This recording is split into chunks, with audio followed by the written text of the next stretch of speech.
So I think I'm going to go ahead and start, even though some of these people aren't here yet. Is that okay with everyone? Yep. Yeah. I'm gonna mute myself. Okay. And Where's your?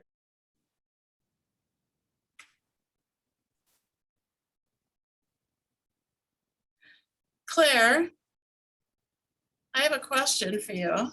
Yes, Is it Claire or Clara? my legal name is Clara.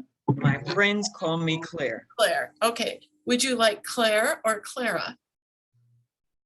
Am I? Claire's fine. No, I consider you guys my friend. Okay. Yay! Let's see. I'm looking for two more that aren't here yet. Well, we'll recognize them later on. Okay, so good evening, everybody, and Happy New Year. I'm Audrey Dempsey, the president of Nevada. I'm so glad to see so many of you joining us, especially our elected officials. So we have Senator Pat Spearman, Assembly members. I'm going to go to Claire Thomas. Hopefully soon we'll see Venetia Constantine and also Michelle Gorlow and Sarah Peters. Where's Sarah Peters? She's not here yet? Okay. And we also have Henderson Mayor Deborah Marsh, but she is not in yet either. So they have been formally introduced. Okay, so there are also some other people that have not gotten on yet. I'm going to say this anyway, because there are a number of community events that are going to be happening. And so if you have something, please post it in the chat. And then I'm going to go back to, we have our NVFDW. Everybody's getting accustomed to these acronyms. Regional Director, Pam Cordova. Wave and say hello, Pam. You're not on screen, but your picture looks good. And we also have our national president, which is really wonderful to have her, Gail Buckner. And she'll be on in a minute. So it's my job to call this meeting to order. So Barbara, do we have quorum? Yes, we do. Oh, right, that's great. So everybody please mute. Except for Barbara, I'm going to mute as well after I finish this. And so our communications director, Barbara Oliver, is going to lead us in the pledge. And then our illustrious state senator, Pat Spearman, is going to give us an invocation, which she does so well.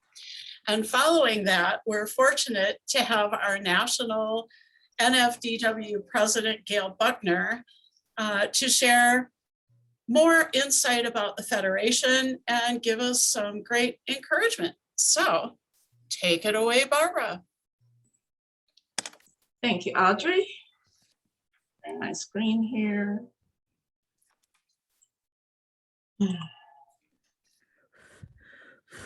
All right. Ready? Begin.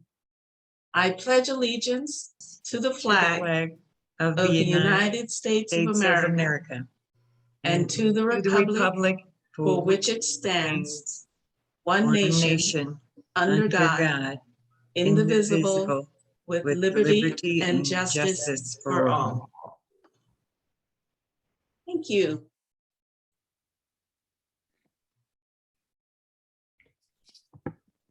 Let us pray. God, Creator, Spirit, who we call by many different names, the one who gives life. We thank you for our lives, our liberty, secured by the lives of those who fought and have fallen to protect it. We are thankful for the blessings of peace and prosperity. Yet as we bask in these blessings, we are mindful, ever mindful of those who are not doing so well. We are mindful of those who are toiling sickness, disease, and disease. We pray for those who stand by the bedside of loved ones who need to experience the healing of virtue provided to so many others. And we pray especially for those who are entering a time of transition from earthly labor into eternal rest. Let us be mindful of how these laws will affect all and the most vulnerable members of our society. Everything that we do will affect those whom you love the most. We ask for your wisdom, your counsel, guidance, and strength to accomplish all the tasks that are set before us. Give us the grace and humility to understand the responsibility that coexists with our individual assignments. Help us resist the thoughts of grandiosity and pomposity that could contaminate our motives. If we forget our role to facilitate justice and begin to see ourselves as invincible and insulated by temporary power associated with our titles and positions, whatever they may be, remind us of your role in our lives and our role as your servants. We ask that you guide us by these words ascribed by Mother Teresa of Calcutta. People are often unreasonable, irrational, and self-centered. Forgive them anyway. If you are kind, people may accuse you of selfish, ulterior motives. Be kind anyway. If you are successful, you will win some unfaithful friends and some genuine enemies. Succeed anyway. If you are honest and sincere, people may deceive you. Be honest and sincere anyway. What you spend years creating, others could destroy overnight. Create it anyway. If you find sincerity and happiness, some may be jealous. Be happy anyway. The good you do today will often be forgotten.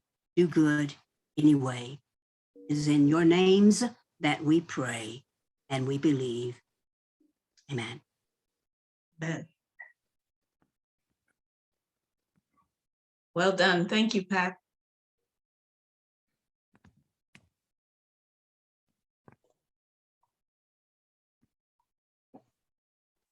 Up next, I think we were going to have Gail Buckner talk about the Federation.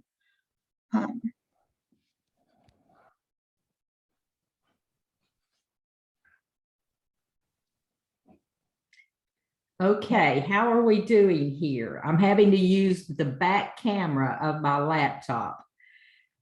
And you're going to need to guide me. Do I need to tilt it up, tilt it down? Do I have it in the right place?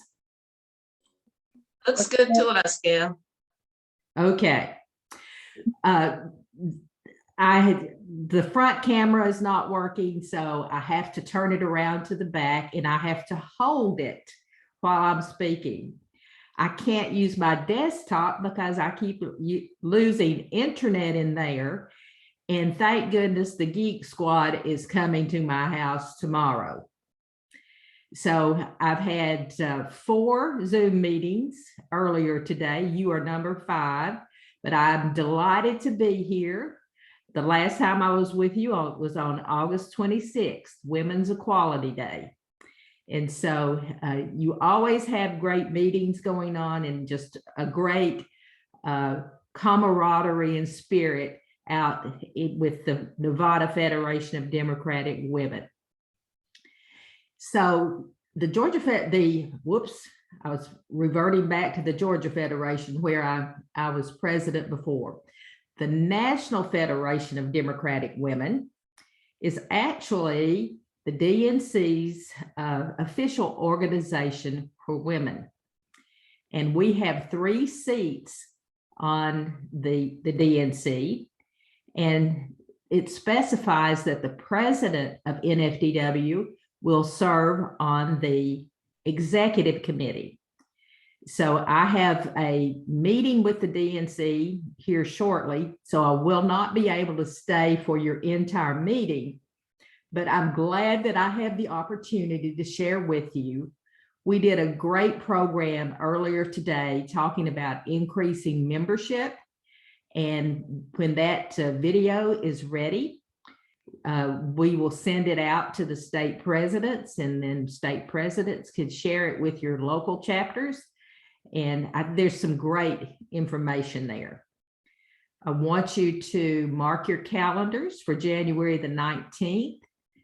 The Democratic National Committee is sending us a couple of their technology folks to do a program, a Zoom program for us on a new way of messaging that the DNC is using. It's called Greenfly. So it's what little bit I've heard about it. It sounds like an extraordinary improvement over what we're doing now as far as doing our social media. And so that'd be 7 p.m. Eastern Standard Time on January the 19th.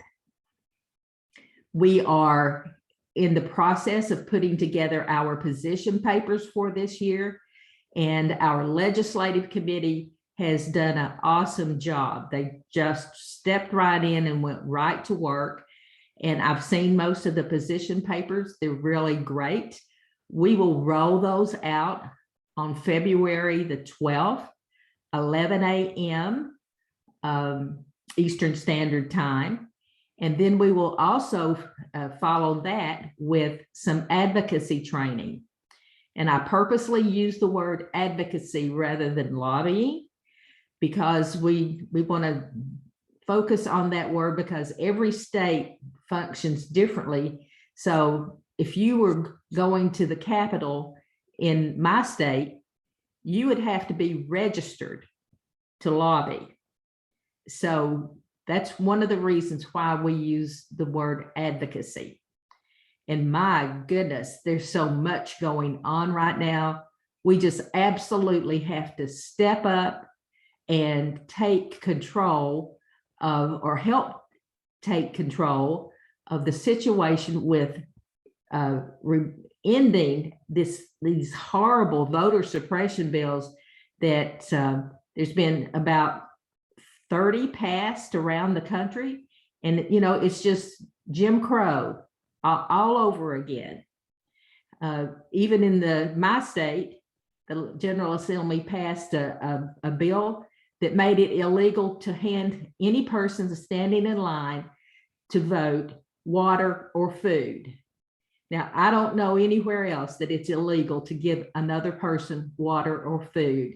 So we're certainly hoping that the courts will help take care of these horrible bills, and certainly the gerrymandering that has gone on during the reapportionment and redistricting. We have our work cut out for us. It's very clear that the Republicans are coming for us. You know, they were stunned, I'm sure, when we won the White House. And then when we won the 2 Senate seats in Georgia, which gave Democrats control of the Senate. So they've been plotting and scheming ever since. You can be sure of that. And they'll do anything and everything to try to keep Democrats from voting. So let's do everything we can do to get more people registered to vote, and then to make sure these folks go vote. Do I have time for questions, Audrey, or how would you like to proceed? Well, actually, I don't know if we could spend a couple of minutes with questions if people have, since a lot of you are unfamiliar with the Federation. We have a couple of minutes for questions. And I have a question. Okay. You know, right now, killing this filibuster is what's going to help us get these voting rights done. And so I'm kind of going to suggest that we all take action tomorrow and send letters or make phone calls to Manchin and what's her face? Cinema. Cinema to encourage them that we as members of this federation want them to end this filibuster or find a way around it to get these voting rights passed. So at an advocacy, well, we had a program on redistricting several months ago. And we had a field director with Fair Fight who spoke about how we should advocate to get these voting rights bills passed. And his take on that is that we should call every senator, not just our own 2 senators, call every senator, call them every day and tell them we want the Freedom to Vote Act passed, and tell them we want the John Lewis Voting Rights Act passed. And we call them until this legislation gets passed. And actually a phone call is much better than a letter. We have one of our new state presidents used to work on the Hill. I think she worked in the Senate office, but I'm not positive about that. But she confirmed to us in a president's meeting that these folks get a printout at the end of every week, how many people called their office, what they called about, and their positions.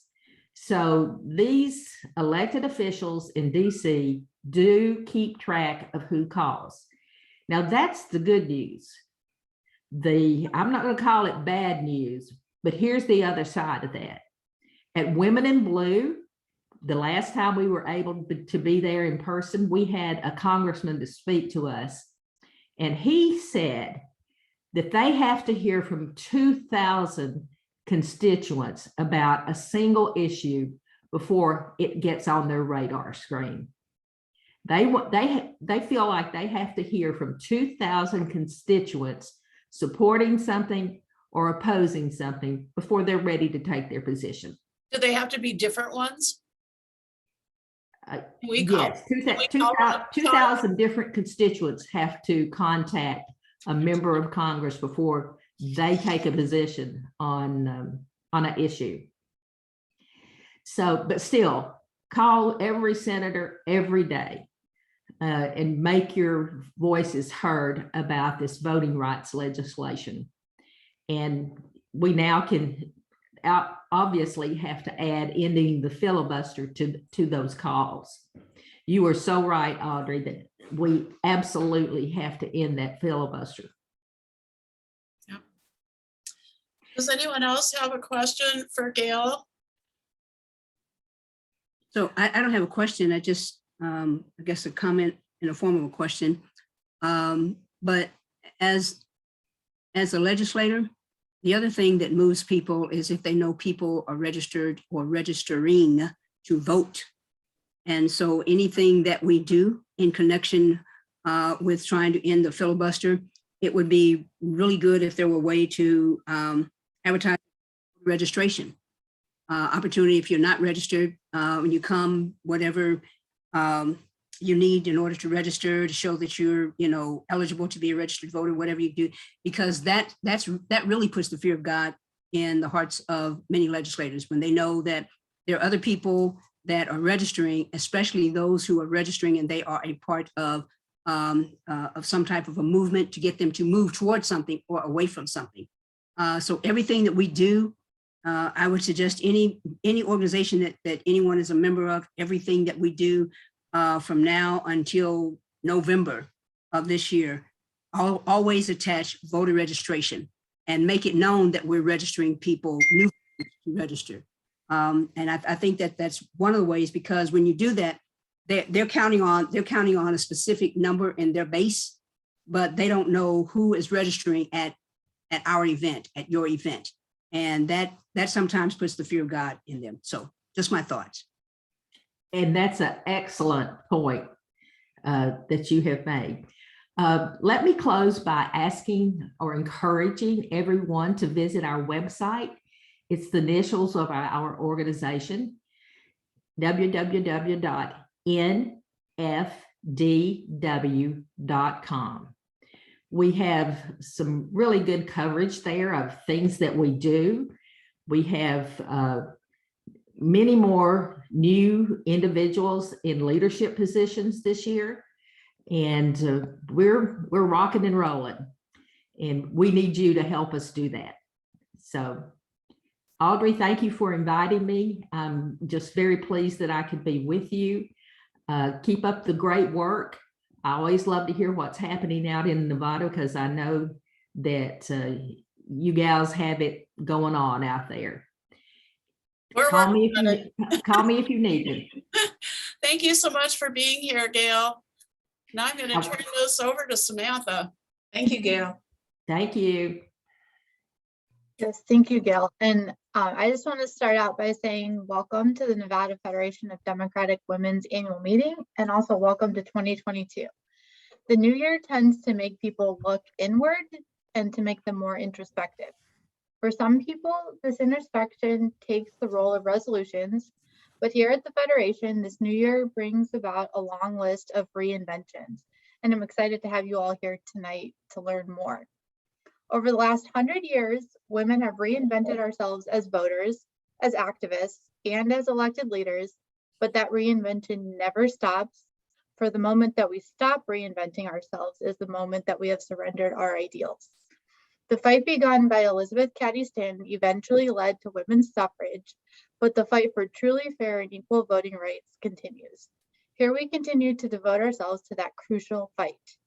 This year, we get the biennial chance to transform our government, sending more like-minded Democrats, especially women, to represent us in Washington, D.C. and here at home, where Nevada continues to be the only state legislature in the country controlled by women, just one of the many things that makes me proud to be a Nevadan. The battles that we fight are many. We must fight disinformation and outright lies. We must fight bigotry and hatred. Most important, we must continue to fight that first fight, the fight for voting rights. For as long as one person's voice is still suppressed, we're not free. Thank you for joining us in this fight through reinvention and for joining us here tonight. Now I'm going to pass it over to Ellen to introduce our amended bylaws. Great. Thank you, Samantha. So one of the things we have on our agenda tonight is approval of bylaws changes in our new bylaws. We had a number of changes, and I'm just going to run through them pretty quickly. The first is in Article 2, which is the topics of objectives, equal rights, and affirmative action. And we had some changes in Section 2 and Section 3. In Section 2, we're expanding it to include equal rights coverage, to include genetic information. I don't know if everyone can read it. It's a little small. Barbara, is it possible to make it a little bigger? Let me see.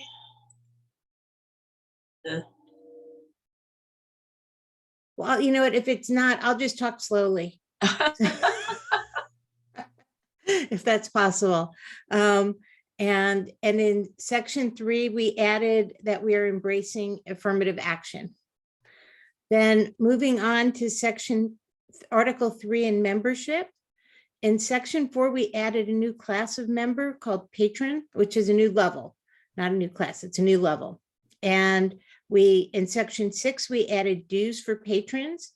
We increased the dues for a club. That's if another club or organization wants to become one of affiliated with us and give their members access to all of our programming and everything. So we revised the dues for a club, and we removed late fees if a person or an organization is late with their dues.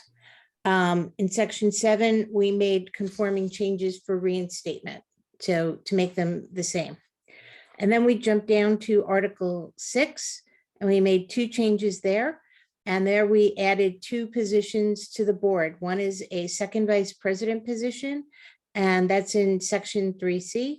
And then in Section 3F, we added our communications director. And those are the changes.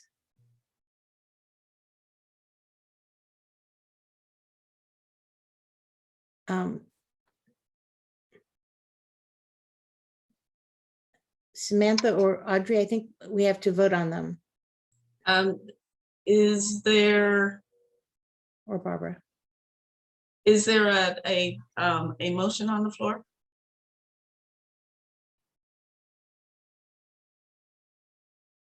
I will move to accept the bylaws as amended. Is there a second? I'll second it also. That was Rosa? Is that you, Rosa? Yes, that was me. Sorry. Okay, all right, great. I second. Rosa. Are there any discussions? All in favor? Aye. Aye. Any against? Motion carried. Audrey? Or Samantha, I should say. Yes.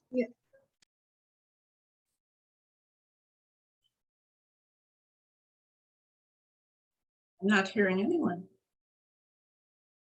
Near my. Yeah, So up next, we're going to do the slate of officers for 2022 to 2023 and then vote on those. all right, sharing again.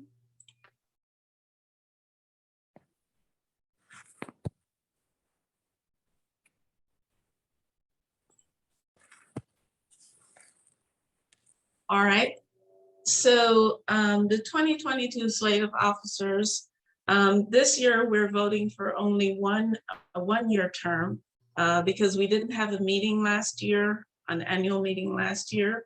And so in accordance with the bylaws where we do voting and nominations for officers, we will have this officers being voted for again in 2023.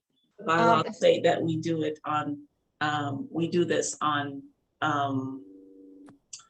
odd years. Excuse me, Barbara, pardon me Yes. for interrupting, but I don't see my name on it. Ah, good heavens. You gotta say something? I'm sorry, Rosa. No, Didn't taken. even notice. Wow. Oh, we put you out. How do we do that, Barbara? Oh my gosh, I don't know how we did that. You and I both looked at this. Yeah, so My I'm daughter sorry. just looked at it and she was, where are you? So, so how do I address that? Just say verbally, I'm part of the slate. Rosa Mendoza. Yes, I will. This is a correction that will be made. But Rosa Mendoza is being nominated for secretary of the organization. And I will amend the slate and send it out after. Okay, no problem. I believe it. It's not. and if we need a second, I'll make it because it's sorry, Rosa. Apology is 100% accepted. Don't worry. I know I'm not being Okay. fired. And everyone has accepted their nomination. Is there a motion to move to accept the slate of officers? I don't know if I'm saying it right, but I'll move to accept the slate of officers for the Nevada Federation of Democratic Women. Okay, I will second. Any questions? Is all in favor? Aye. Aye. Aye.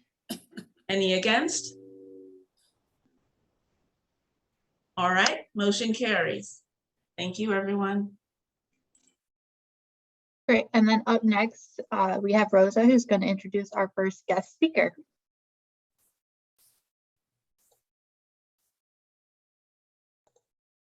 I think we lost Oh, Rosa. sorry.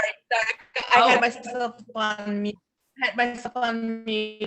Okay, one thing I will say about the Nevada Federation of Democratic Women, one thing I did emphasize, and so did the board, that we definitely sure it's Nevada, all of Nevada. A lot of times people, when they think of Nevada, they think of Clark County, just Las Vegas, and we talk and walk, and therefore we invited an assembly member from Northern Nevada, please welcome Assembly Member Sarah Pierce.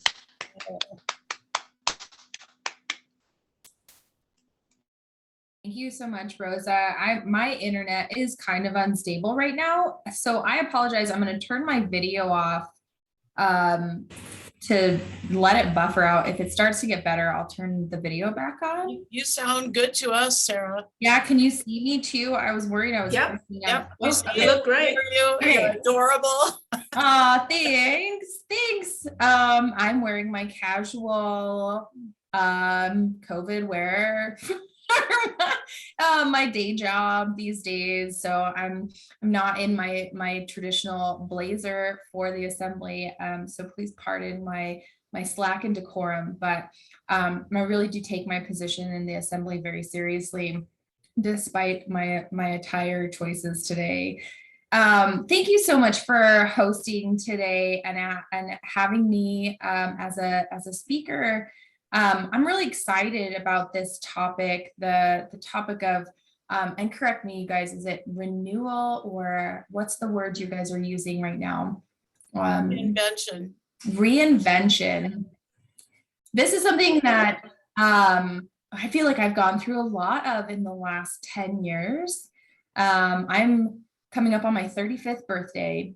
And when I turned 30, I decided that I needed to start a new chapter in my life. At that point, I had 3 children and had been in my career for, I had been in probably halfway through my career at that point. So 5 years in, and I needed something to keep me going.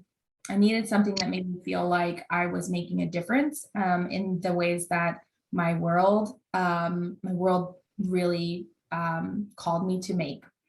And my backstory, I have a degree in environmental engineering. And when I was a child, part of the reason I went into the environmental world is, you know, when people ask you that question, like, what do you want to do when you grow up? When I was a child, my answer was always, I want to save the rainforest. I want to do something for the world, for the earth. And so I pursued this idea for most of my life. And it's not easy because the world is not designed to encourage people to want to save it, right? Capitalism is kind of the antithesis of that. So I forged a path that was not easy. My career field of choice is predominantly male dominated. I am oftentimes on the other side of the table from large industry. Some of my clients are sitting across the table in lawsuits against Waste Management or British Petroleum.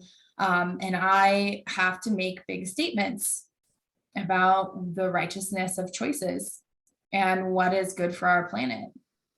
And I did that through pursuing this career in environmental engineering and really found my niche in regulatory permitting and compliance, which took me into the regulatory world, which then took me into the legislative world. And I remember the day I decided to run for office, I was talking to someone who I thought could be a mentor to me. I wanted to know how to get better at the job that I do. And my question to her was, well, why do we do this process the way we do it? And she said to me, because that's how it's always been done and you just have to play the game. And and this is very millennial of me, I was so turned off by this idea that this is the way it's always been done and that's the way we have to continue doing it, even though it's not the best way, even though it's not doing the thing we need it to do, it's the way it's always been done and nobody's going to change it. So I decided to look for somebody to run for office to change these things. It wasn't me. I didn't think that I was going to do it. I thought I would maybe step up and support somebody who would do it. But I started thinking about the kind of person who had the expertise and the experience and the connections and the ability within a community to run for office and win a seat at the legislature to be able to start making these shifts and changes that I wanted to see. And as I started thinking about this, I started to realize that my resume looked an awful lot like the person who I imagined running for this office. I have 3 kids, I have 2 daughters, and I want my kids to know that when they see space that they can step into to make a change because they know it needs to be done, that they should step into that space, even though it's scary, even though it's hard, even though they're not necessarily the person who looks like the person who should step into that place. And so I decided that I would step into that position, that I would run for office, and that I would run on this platform of really the environmental issues that mattered to me. I didn't see anybody else running, with a science background in environmental issues who regularly fought big industry in Nevada, and stood up for the little people, right? The people who were who had smaller voices in the room or were not even allowed in the room. And I decided that if I could make the space, even if I didn't win that race, if I could make the space for somebody else to feel like they could step into a position of power, to be able to stand up for the people who were not even allowed in the room at the time, that I would do it.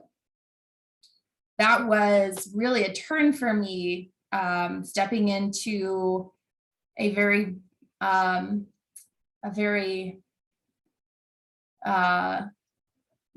what is the word for this? Like a big platform space. I have historically been in the background, right? Like I'm the expert. I can bring you really good peer review arguments. I can bring you a nice review of scientific data. I can design you, the arguments to help you push through for the issues that matter. But I never thought I could be the face of it, nor did I really want to be the face of it. But I'm here. I had to reinvent myself to be able to step into that space. And I still get the shakes, and I still get the chills, and I still get imposter syndrome, like so much imposter syndrome sometimes, thinking, do I really belong in this space? But I think that I look back on the way I ran for office, and that my path was really riding integrity and authenticity and my story, and making sure that when I talked to people at their door, that I listened and that they felt heard. And if I couldn't answer their questions, that I would connect them to the people who could. And I think that that's really what we're looking for, right? I think that that's really what people are looking for in representation. People who are looking for someone who will hear them, who will speak a little bit louder for the issues that they care about. And I try and do that every day. And not just for the people who have the opportunity or privilege to be able to reach out or know that I exist, but for the people in our community across Nevada who may not have that voice or privilege, but who still deserve to have the space and the acknowledgement that they matter in the process. So I'm really pleased. I'm really pleased with what our state has been doing. Women are stepping into these positions of power, and that women are really stepping into that authenticity. And I look forward to more women coming in and wanting to be the next or the first, to come into these spaces. So thank you for letting me share my story. I'm not sure if I touched on the things you were hoping that I would, but if you have specific questions or prompts, I'd be happy to answer them. Or I'm also happy to pass the baton on to the next speaker, because she was really really somebody who I looked up to when I decided to run for office because of her integrity and the path that she really forged for my generation to step into these power positions. Sarah, I agree with your comments about our next speaker, without a doubt. But I'd like to ask you, because you're in Northern Nevada, I'd like to ask you what we can do as the Federation to support you and to help you. Oh my gosh, thank you. Thank you for that question. This is the North-South divide is like an unspoken truth in Nevada. And it's not, I don't think that the purpose is to be divisive, right? It's not to separate the state or segregate the state, but there really are dynamic issues in our state. And I see this even from my day job, the environmental perspective. We have such a variety of habitats and living spaces and geographies and population bases, both human and other animal species. Nevada is unique in that way, right? But I think it also means that we have to look at the nuances of what makes our communities so livable and fantastic, right? People who choose to live in Nevada and who choose to stay in Nevada do it for a reason.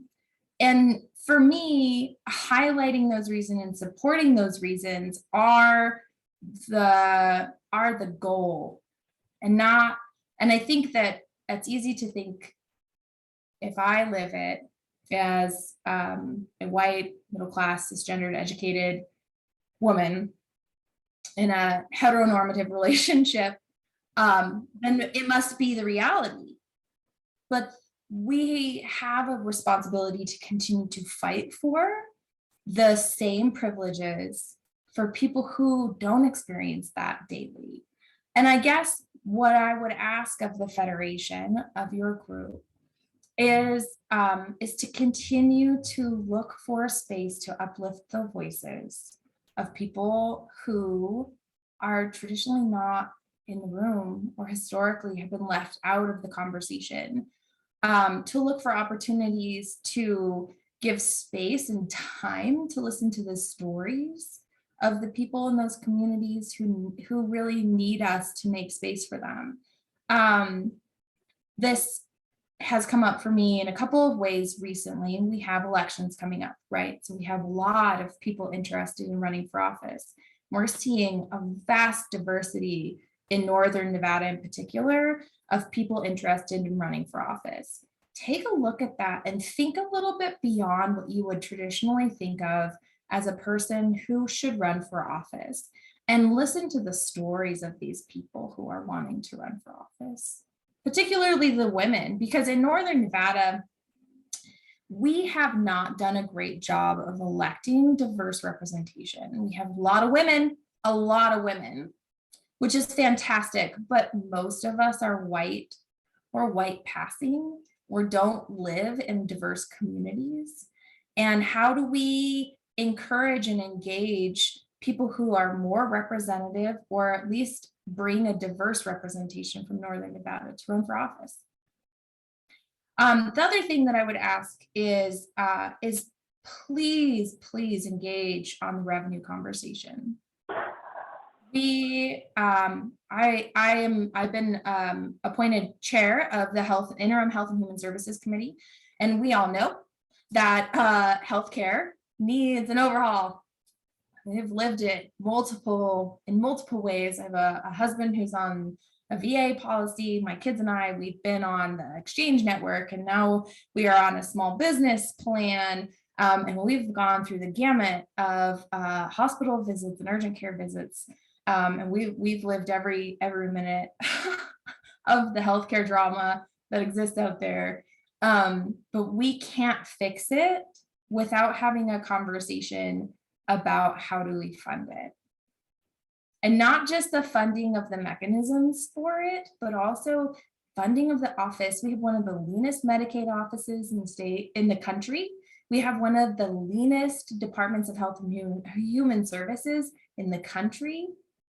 If we want to see things get better for women and children, if we want to see things get better for our homeless communities, we have to be talking about revenue and what that really looks like for our community to uplift those people and those groups.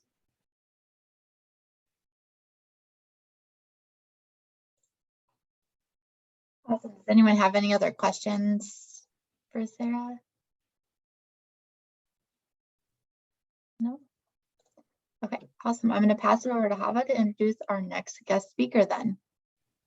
Samantha, can I shamelessly just plug that we at the legislature are really accessible. So I know I'm probably not everybody's legislator on this call. So if you have questions, if you have ideas for the legislation, for policy in Nevada, if you come across problems for you or family members or friends that you can't figure out a solution to, please feel free to reach out to us. We are so accessible in Nevada.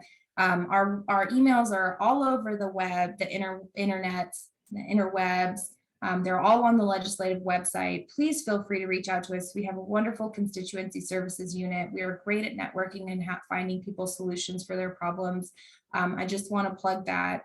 Please use us as a resource and treat us like we are, your professional legislature, because we're here to represent you and to help take care of the problems that come up within our communities, and we want to do that job. Thank you.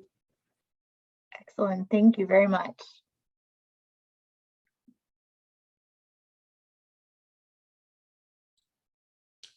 Ooh, I think that means that it's my turn. So hello, everyone, and good evening. My name is Hava Ahmed.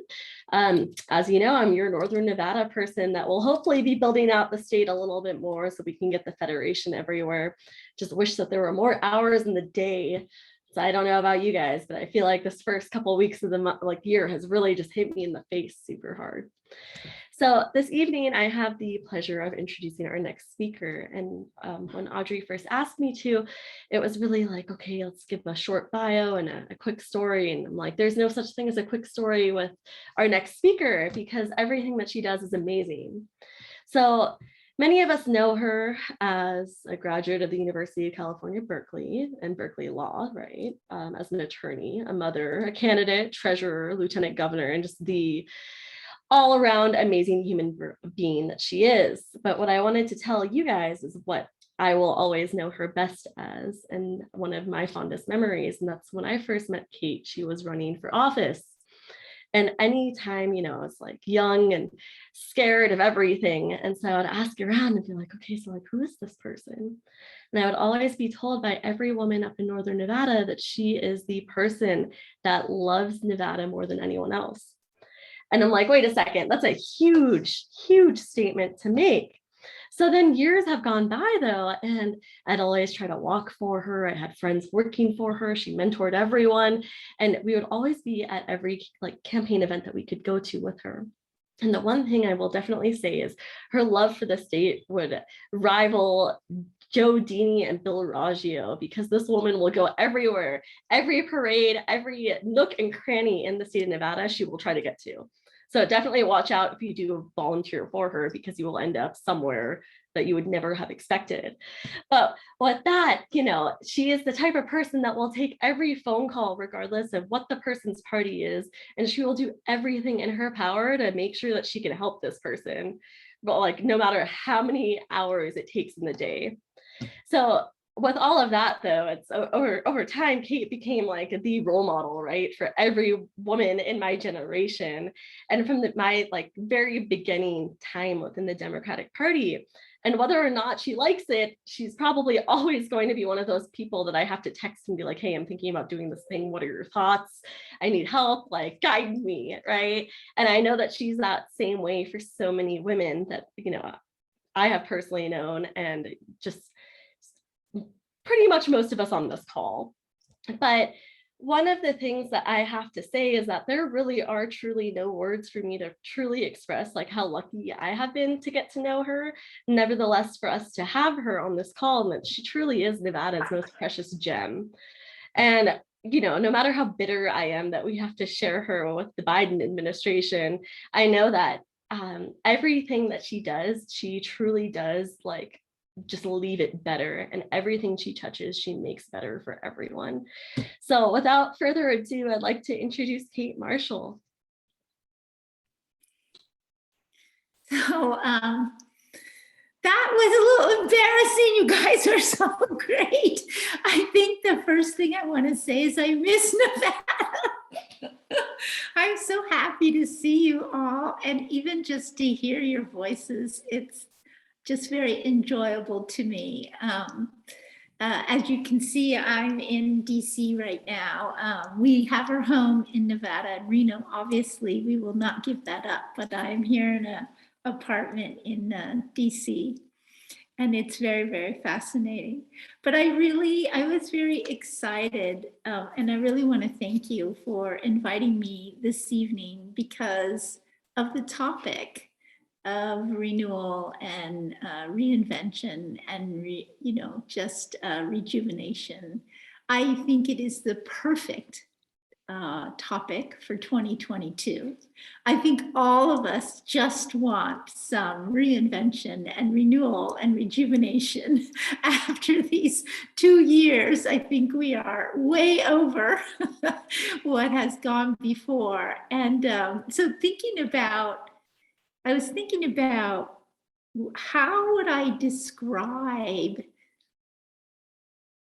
a woman's life and how we go through so many different phases. We don't really go from A to B to C. It's like different intersecting points that come into our life. And how do I describe that? And so I was thinking about, when you have kids, you show them all these movies. And one of the favorite movies of my children was the movie The Incredibles. And I don't know if you remember that movie, but there's a part where Samuel Jackson is the voice, and he skids into his apartment and he yells out to his wife, "Where's my super suit?" And I have to tell you that when I think about reinvention and rejuvenation and renewal, I think about finding your super suit and putting it on. And if you remember in that show, the next thing he says is his wife gives him heck and he says, "It's for the greater good." And that's right. That's when super suits work the best, when they're for the greater good. So I think we all have moments where we get to be superheroes. Big or small, tiny, where everyone knows or maybe no one knows. But I think we all have those moments, and it's just a matter of finding what our super suit will look like in that moment. For me, it was certainly never obvious. I was extremely shy as a child, probably some kind of clinical observation. I would go out into the dining room and I would count the plates at the dinner table. And if there was an extra plate, I would go back into the bedroom and I wouldn't come out because I just didn't want to deal with new people. But my father, when he had he married a second time, and he married a woman. They married kind of quickly. And I'll just tell you the story of kind of how they met, because it's so odd. He was walking into a garage where his car was, and he smelled her perfume. And he put his hand behind him, and she took his hand. And he did not know who she was. He just had a sense of her. When he realized who she was, he realized it was this woman he hated. but they ended up getting married. She died 10 years after they were married of cancer.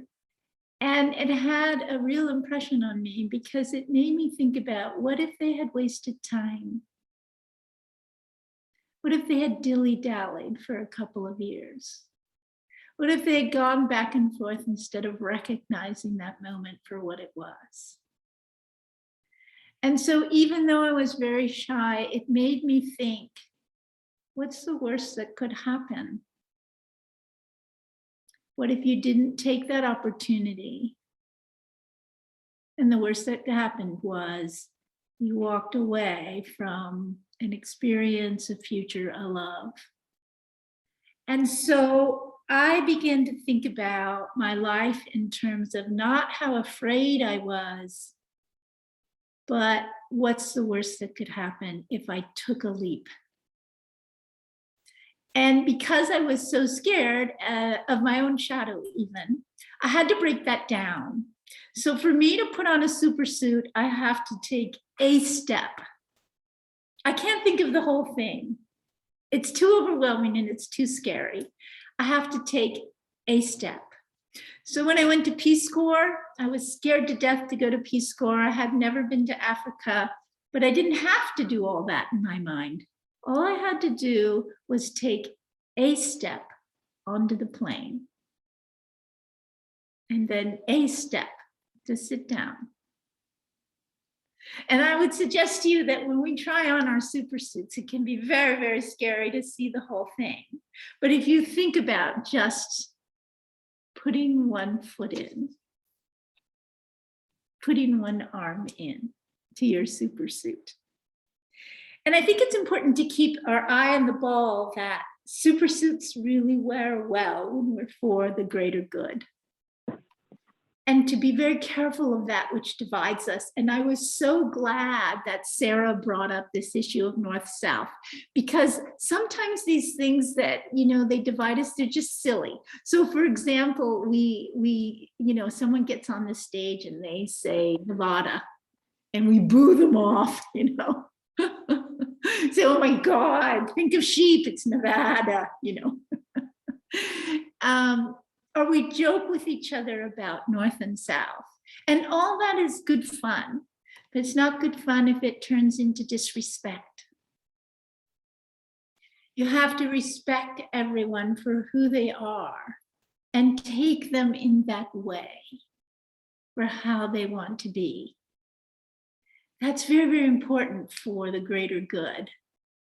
Because sometimes it can turn into something bad. So if we go to a football game and it's UNR versus UNLV, we can have great fun and be opponents. But when we get to the legislature and we're fighting over that size of the pie, we have only 2 major universities in this state, and we're fighting over this little pie. Well, now we're just being silly. And that divisiveness undermines our ability to do what is so, so very important in this state, and that is educate and offer opportunity. So we have to be wary of those divisions and put on our super suit to shine a light on them,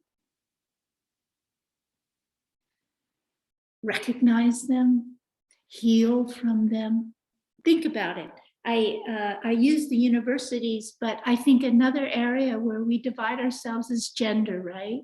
And we talk about women's pay, and we talk about women's opportunities, and we talk about equity for women in work. And what we forget to talk about is how so much of this is about our families. If you're paying women less, whole families suffer. Children suffer, sisters suffer, husbands suffer, spouses suffer, everyone suffers. And we divide it, we act like it's a gender thing, but it's our thing.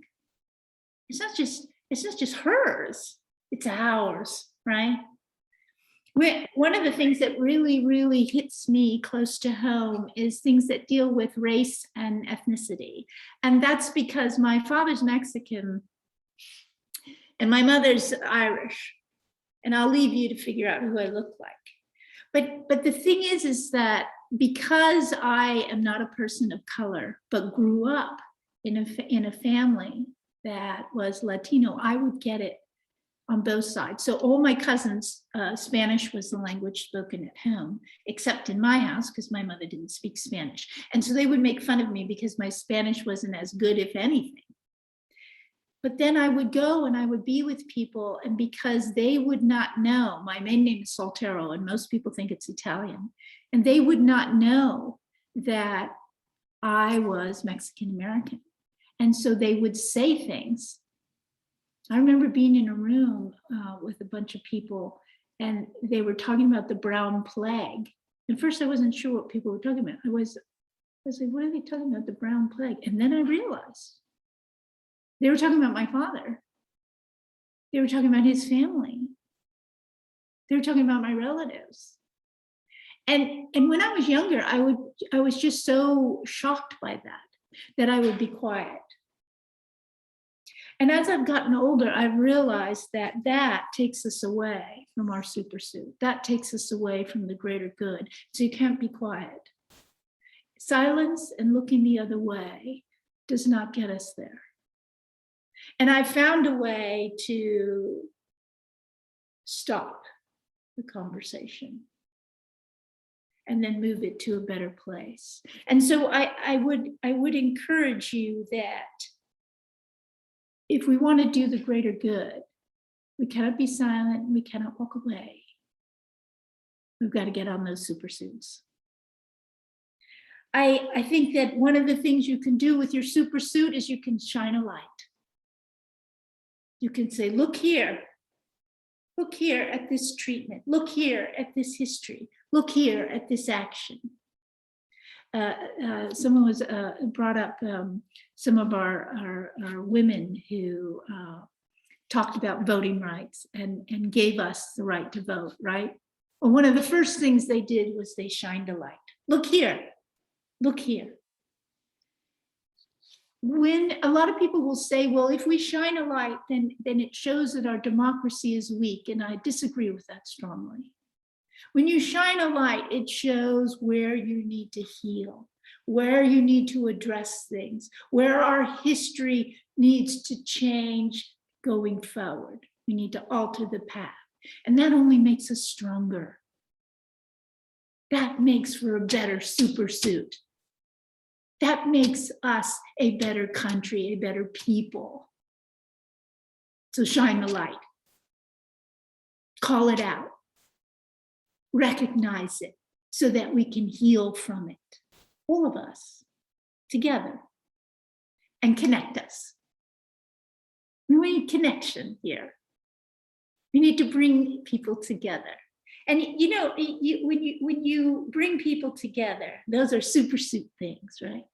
And it can be really big. It can be really big. When I was LG, I created this commuter in Las Vegas for kids who could not get from East Las Vegas to College of Southern Nevada and to Nevada State College. Well, that was big. We had to bring a ton of people together. They started with no, and remember now, people say, oh no, you said no. No is a word that means we need to do a little more work. That's all no is. Start with no, get excited. Don't get disappointed. Adjust that supersuit. Make sure it's on tight. We got work to do. You have to be flexible, bring people together, listen to them, and be willing to adjust your views. I came in thinking one thing would work. That wasn't what people needed. That wasn't what was going to work. So we needed a solution, not just what I might feel or what someone else might feel. We're going to work together. It can be very, very small. It can be answering a phone. How many times have you answered a phone and seen someone you knew on the other end and they needed to be heard? That's supersuit stuff. I answered the phone about a year ago. It was a woman who hadn't gotten her unemployment. She's about to be kicked out of her apartment with her 3 children. I answered the phone. I got her to the unemployment people. It was small for me. How much did that take? That supersuit stuff feels good. For me, it has always been about taking a step. Just take that step. You don't got to do it all. Take that little flight. What's the worst that happens? You come down to the ground, you got a scrape or two. In Nevada, if there's one thing we know how to get up again and start all over again. Right? Everybody's done it. It's not so bad. For me, it has allowed me to go to Peace Corps. It's allowed me to run for office. It's allowed me to speak to people when I would normally just rather go in my room and read a book. It's allowed me to go to the White House. That's supersuit stuff. Make sure that for me, my supersuit, sometimes I need to take in a hem, or I need to let out a hem as I get older, maybe. Sometimes I need to recraft my supersuit to fit the moment, right? That's all part of the experience. So get on your supersuits, 22. It's going to be a great year. It's a time for renewal and rejuvenation and reinvention. And I'll answer any questions you guys have. I'm just so happy to be with you guys. I'm really, really happy to see you. I wish we had 3 more hours with you, Kate. I enjoy you guys. I really do. And it's true, I love Nevada, all of it. I have a quote that I'm going to use at the end of this meeting that I think you're going to really like. Now I'm going to shut up so other people can ask you questions.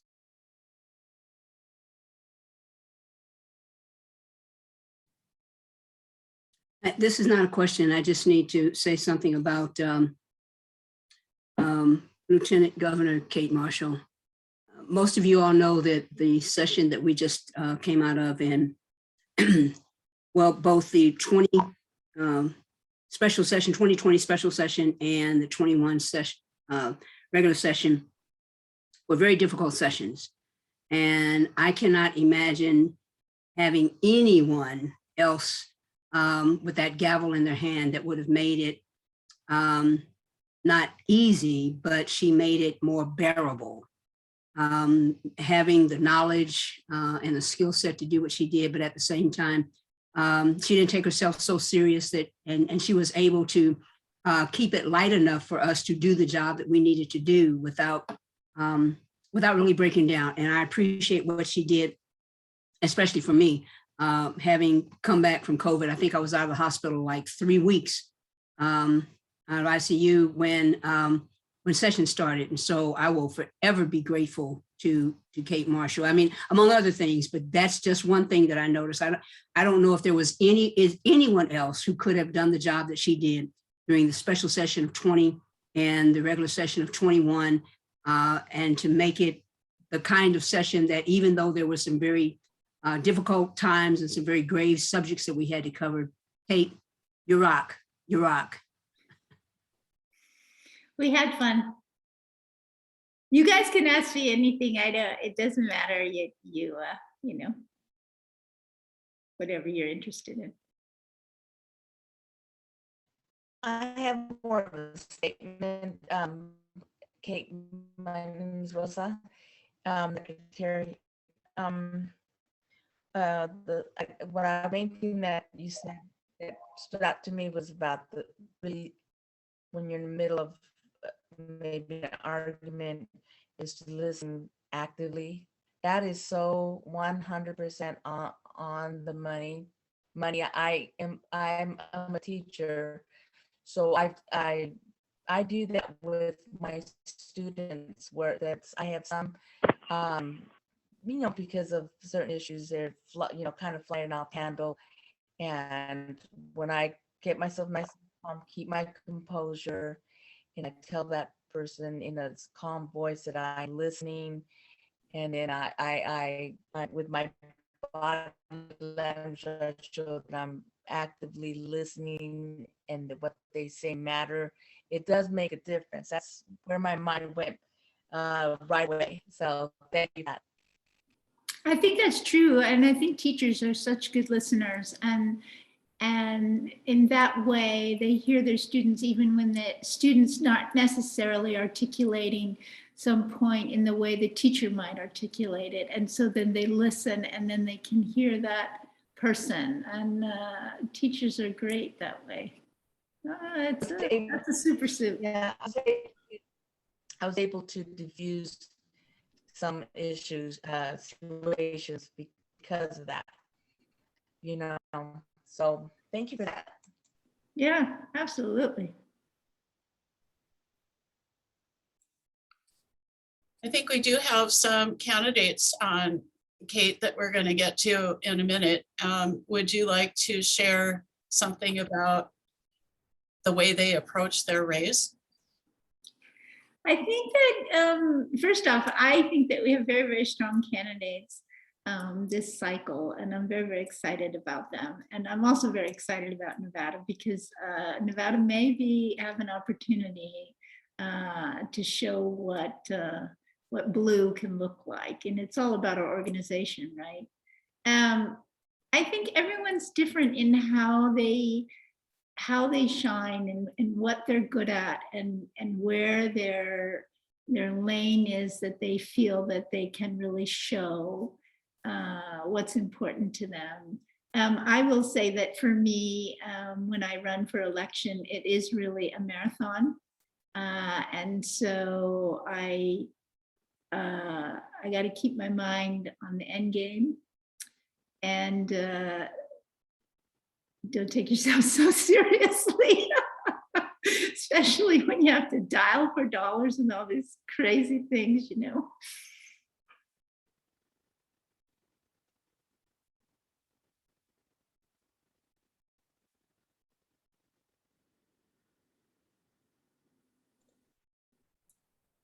I think that she was so amazing that she left you all speechless. Well, anyway, all right. So guys, I want to thank you. It is 3 hours later here.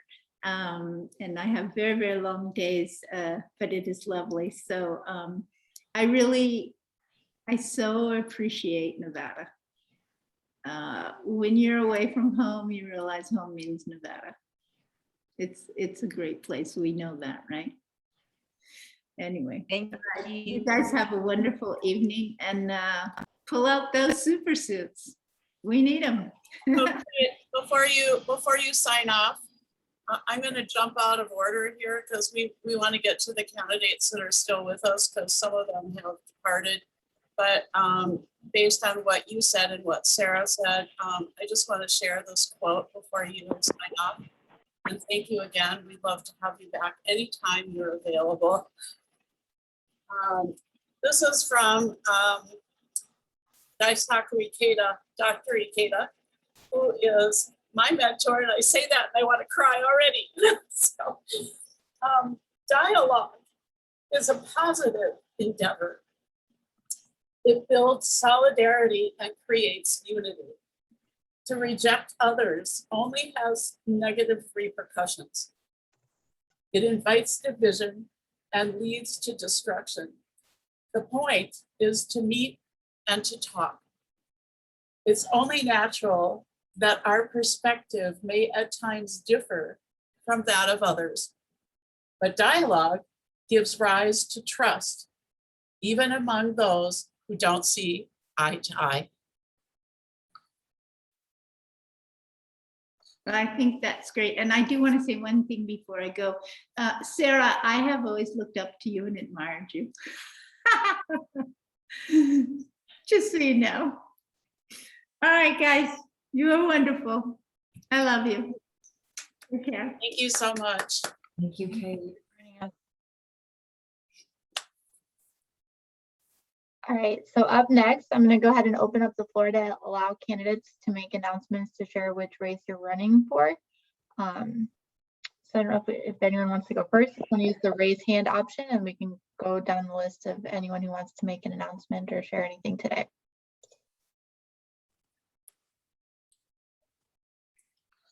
Okay, it looks like Ellen's up first. Okay, thanks, Samantha. So for those of you who don't know me, my name's Ellen Spiegel, first vice president of the Federation here in Nevada, and I'm running for Secretary of State. We need someone who is going to be fair and somebody who is going to work for the whole state. And for those of you who don't know me, I served 5 terms in the Assembly, and I've got a reputation for working for all of Nevada and for being fair. I've got a lot of ideas of things that I want to do at the office, and that can really help move Nevada forward. I don't want to take up any time, but please call me or email me. I'll put my info in the text, and I'd love to chat, and I'd love everyone's support. So thanks. Thank you, Ellen. And up next, we have Jill Fisher.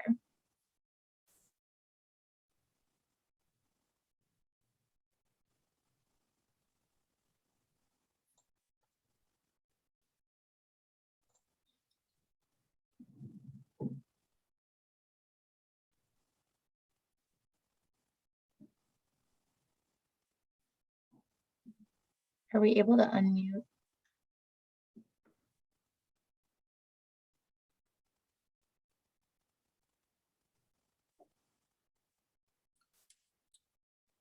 Who are we trying to unmute, Samantha? Jill Fisher.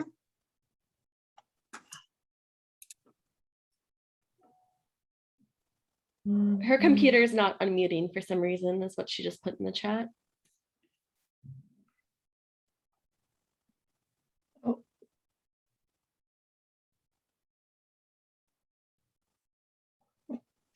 We can't hear you. Let's go on to Pat Spearman next, and then Jill will come back to you.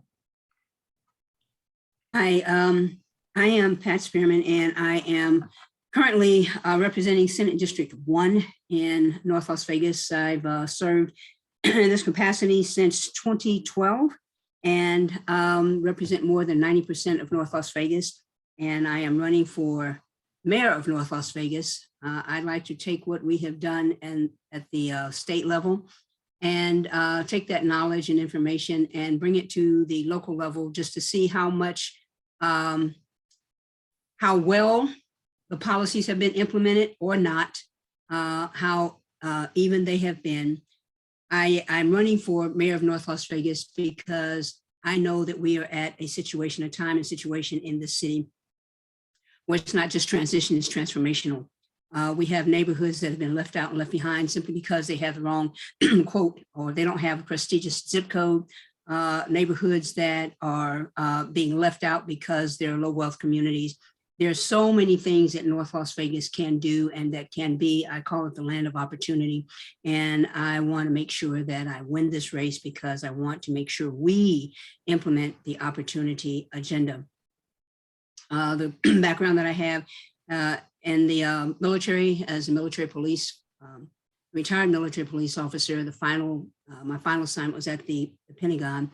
I used that to use that experience to build a bridge between the community and the police force, because it is no secret that many of our communities, Black and Brown communities, and our law enforcement, there is a gallows, if you will, or a gulf there, if you will, that separates us, and it can't do that forever because that makes us all less safe. You can go to my website, patspearman.com.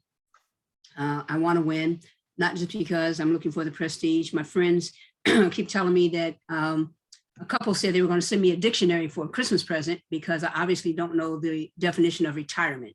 So I'm running because I want to win. I'm running because I'm still ready to serve, and I believe I have something to offer. So go to patspearman.com, and I hope that I can earn your support. Thank you.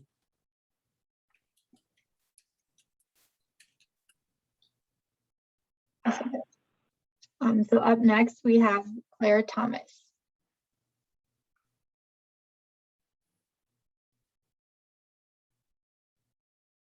Hello, and thank you so much for this opportunity. Hi, lovey.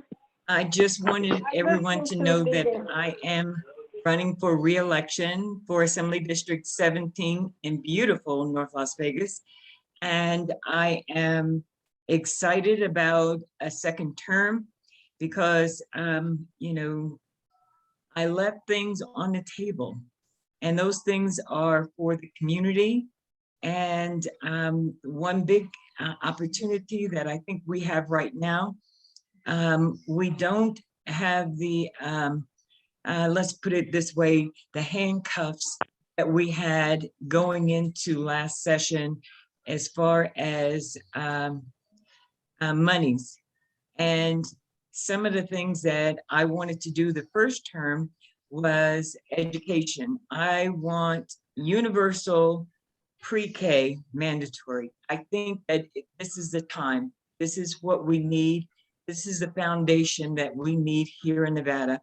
I don't know about you, but I am so disappointed that living in such a rich valley and state, we have so much to offer, and we are giving our children so little. We have kids between the ages of 3 and 4 that are sponges, and we're leaving them. And that's one of the things that I think that this state needs, and I'm going to push for that. And, you know, as Kate said, they might tell me no. They did tell me no. But, you know, I'm ready to scrap and fight for our children because this is needed. We cannot continuously go being, you know, 50th in the nation as far as education. We have some brilliant people here, and we're leaving our children by the wayside. And I don't think that that's what we need to do in our state. But there are other things that I would like to do, but I appreciate this time. And please go to my website, which is electclairethomas.com, and I put that in the chat along with my personal telephone number. If you email me, if you text me, sorry about that. If you text me, that's the best way to contact me. And I appreciate your time. Thank you so much. And you have a great evening. Thank you, So, Claire. Nancy, you didn't raise your hand, but I know that you would like to declare your race. All right, are you still there? I am. Can you hear me? Don't be so shy. Well, I'm driving, so it's Oh, okay. okay. No, thank you. This is a really inspiring meeting. So my name is Nancy Brune, and I am running for Ward 6, which is in the city of Las Vegas City Council. It's the northwest part of the city where we've got Sky Canyon, Centennial area. Many of you may or may not know, I have been running the Gwynn Center for the last 9 years. The Gwynn Center is the state's only bipartisan policy institute. And after working with our legislature, I realized over the last couple of years that a lot of the policy decisions that affect the quality of our neighborhoods really are being done at the local level. And so I'm running to bring that lived experience of being able to work across party aisles. And I'm trying to move the needle on housing that's affordable to our veterans, to our first families, to our students, to our seniors, to our teachers. We were having a hard time actually addressing the teacher shortage because we can't get teachers to move here because they can't find housing that's affordable. So really wanted to work on housing as well as education. A lot of our decisions are being taken up at the local level around education, whether it's the decentralization of the district or micro schooling in North Las Vegas or charter schools in the city of Las Vegas. So I'm running to have a bigger impact, and my election website is bruneforvegas.com, and I'm happy to sit down and talk with anyone. Thank you.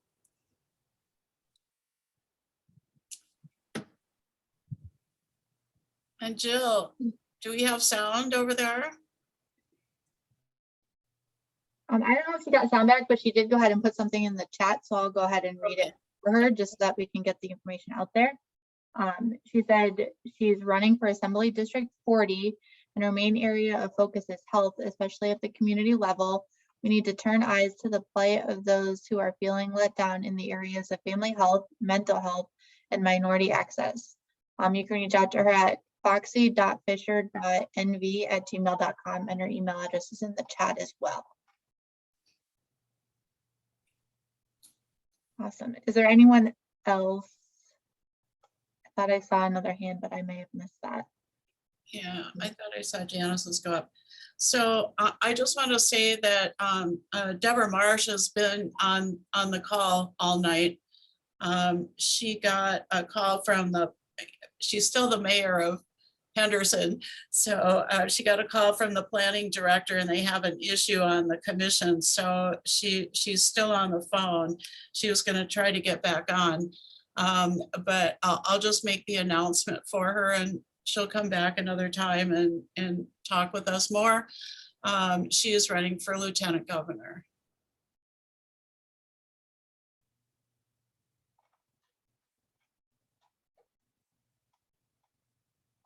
Awesome. Is there anyone else who wanted to share anything or make an announcement? I think we got most of them in the chat. So in the interest of time, since we're running just a bit over, I'm gonna see before we close this out. We do have some Federation schedules, if you will. Gail talked about some of it, but February, Barbara, can you put that up? Do you have that? Samantha has that? Sorry, I don't. Samantha, you have it. Let me grab it real quick. Okay. And then I want to ask everybody if they would, when we finish, we're almost done. Just a couple of things. If you would turn your cameras on so we can take a picture. Nancy, you're fine. We got your picture out there. We don't want you to be unsafe driving.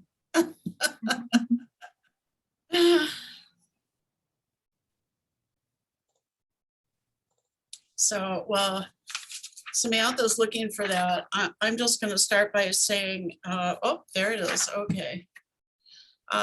Okay, so the Western Region Conference is February 12th from 3 to 5 p.m. and that will be virtual, and I will be sending everyone an invite for that. The Women in Blue is going to be actually on March 10th, I believe. We were hoping to have it in person, but it will also be virtual. And it's at the same time as the DNC.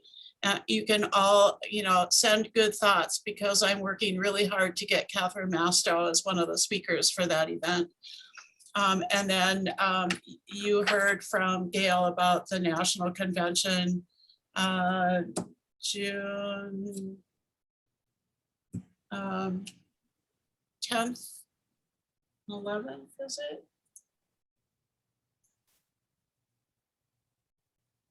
I'm sorry.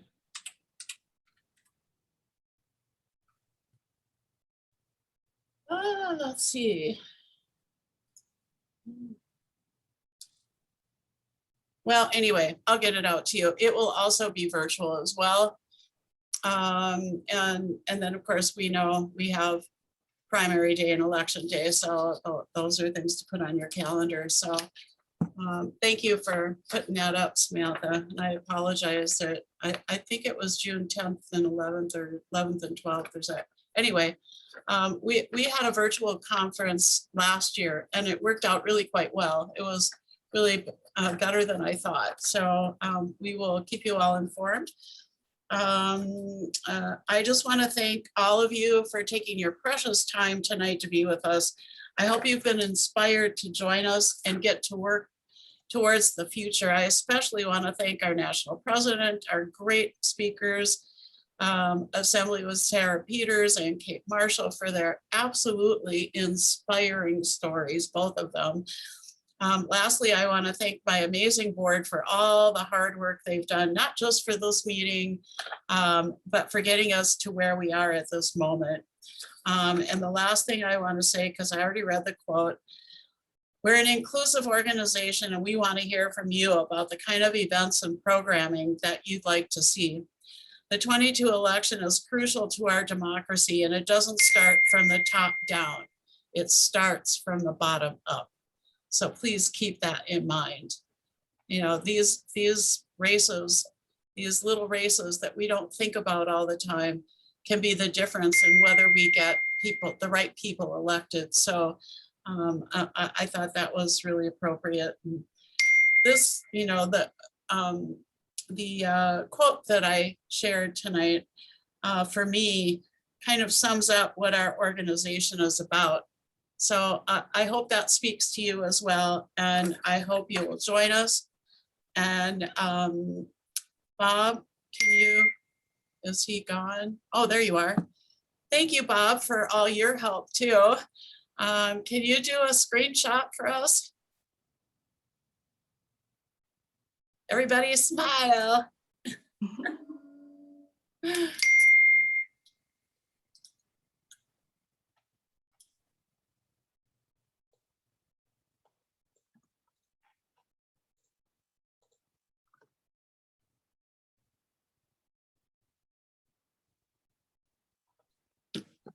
Thank you, Bob. Hey, let me check real quick. Okay, no, I was looking to see if Deborah got off her call, but she's still on it. So with that being said, I just want to say thank you again and good night. Thank you, everyone. Nice job, Audrey and Samantha. Thank you all for being here. We really appreciate you all. Pat, it's a pleasure as always. Bye, everyone. Thank you. Bye.